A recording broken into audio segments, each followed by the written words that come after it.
America और भारत के रिश्तों में जबरदस्त मजबूती देखने को मिली है। और वहीं ट्रम्प के भारत दौरे ने तो भारत और अमेरिका के रिश्तों को नया मुकाम और पहचान दी है। इस कोरोना महामारी के वक्त भारत और अमेरिका के बीच सहयोग बढ़ रहा है और वहीं अमेरिका दुनिया भर में फैल रहे कोरोना वायरस से लड़ने में भारत को बेहतरीन कार्य प्रणाली और जानकारी साझा कर रहा है। और ये जानकारी खुद अमेरिका के विदेश मंत्री माइक पोम्पियो ने दी है।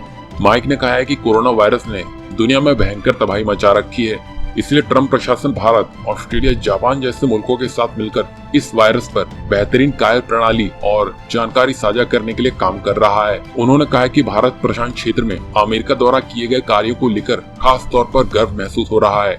पोम्पियो ने कहा है कि हम Bharat, Australia, Japan, New Zealand, Korea गणराज्य और वियतनाम में अपने दोस्तों के साथ मिलकर बेहतरीन कार्य प्रणाली और जानकारी साझा करने के लिए काम कर रहे हैं ताकि सप्लाई चेन को दुरुस्त किया जा सके। जाहिर सी बात यह है कि अब ये सभी देश मिलकर वैश्विक सप्लाई चेन से चीन को बाहर करने की योजना पर काम कर रहे हैं। पोम्पियो ने कहा है कि जल्द से जल्द वैश्विक सप्लाई चेन दुरुस्त हो और हम सभी देश अपनी पूरी क्षमता पर काम कर सकें ताकि किसी भी देश के सामने दोबारा कभी भी ऐसी स्थिति पेश न हो।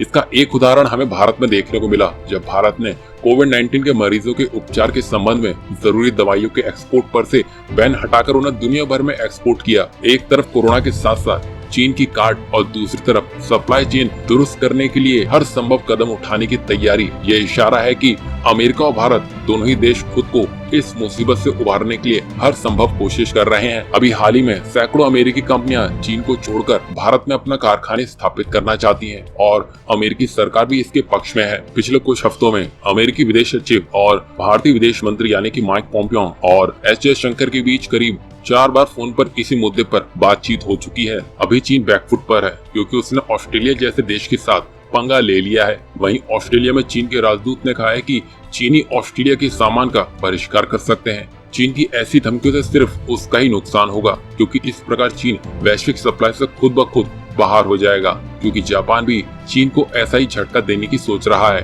तभी इस प्रकार Bharat, America, Australia, Vietnam, Korea, New Zealand और जापान मिलकर चीन को ग्लोबल सप्लाई चेन से अलग करने में लगे हुए हैं क्योंकि इन्हें पता है कि किसी भी सूरत में अब चीन पर तो विश्वास नहीं किया जा सकता है क्योंकि चीन ने अभी तक जो भी किया है वो सब कुछ सोची समझी साजिश लगती है।